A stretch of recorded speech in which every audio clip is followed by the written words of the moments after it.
Kita mo yung switch ni Al Trouble. It's gonna make a lot of difference here. As Cosejo anticipated the one from Ochavo. And in the fourth. But Ochavo sink. Kyle Ochavo making Robin tries again. ng Generals. Ang kaabang-abang salpukan ni Kyle Ochavo at Clint Escamis. Rookie point guard versus rookie MVP. Step back and kiss myself. Big time plays make big time plays. Ang pangalawang paghaharap ng EAC Generals kontra sa top seed sa standing na Mapua Cardinals. Ating matutunghayan ang salpukan ng dalawang rookie na sina Kyle Ochavo at Clint Escamis. 6-minute mark ng first quarter, nagpamalas si Cortiza ng Yugo step move para mabuhay ang crowd para sa Generals. Sumagot naman agad ang running rookie MVP na si Clint Escamis sa isang matinding step back 3-point shot, pero binawian naman si Escamis ng supalpalin siya dito.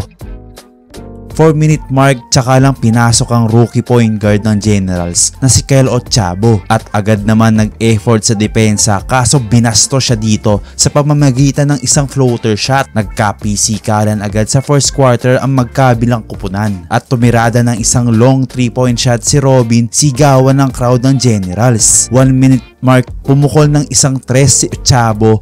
Ang unang puntos niya galing sa assist ni Robin at ang inaabangan na matchup ni Ochavo at Escamis, nangyari na magandang depensa para kay Ochavo.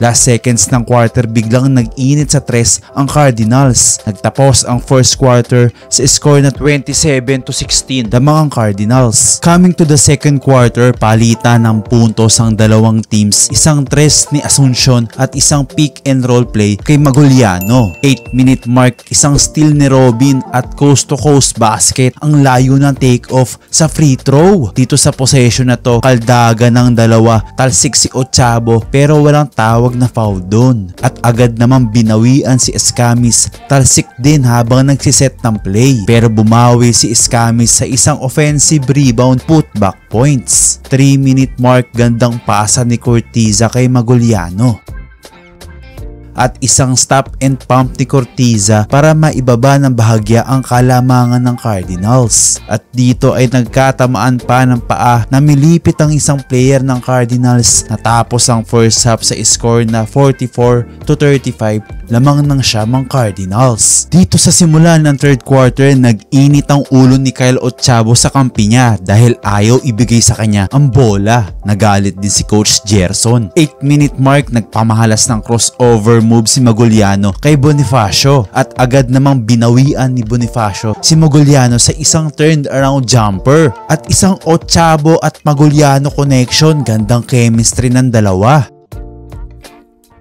6-minute mark, kamuntikan ng maging turnover ni Ochavo. Salamat sa presence of mind ni Maguliano, pasok ang tres at isang end one play ni Cosejo galing sa mintis na tira ni Ochavo. Sa 4th minute mark, gandang transition play ng Generals.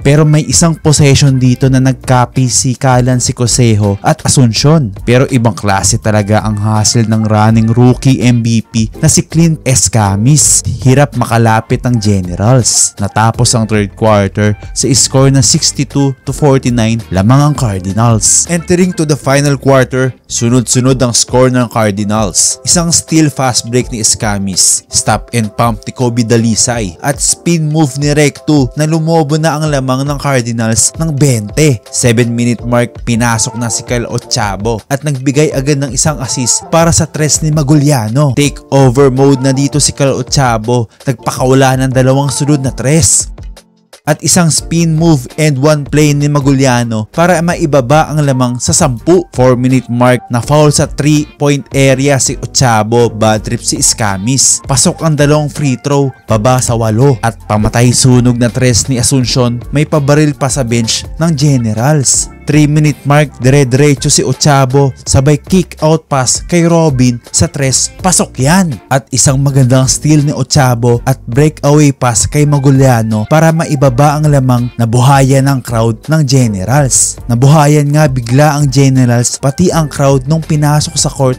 ang point guard na si Kyle Ochabo. 2-minute mark, nagbabaga na ang kamay ni Ochabo, kitang-kita ang kumpiyansa, pumukol na naman ng isang 3, baba sa 5 ang lamang. At isang end 1 play para kay Maguliano, baba sa 2 ang lamang. At isang steal galing kay Robin, pero sayang ang pagkakataon na wala ang bola para sa pass break ng Cardinals. Dahil sa isang turnover na yon, nag-shift agad ang momentum sa Cardinals at nagpamala si Clint Escamis ng clutch 3-point shot. Wagi ang Cardinals sa Generals sa score na 83-77. Nakapagtala ang running rookie MVP na si Clint Escamis ng 17 points, 8 rebounds, 4 assists, 3 steal at 1 block.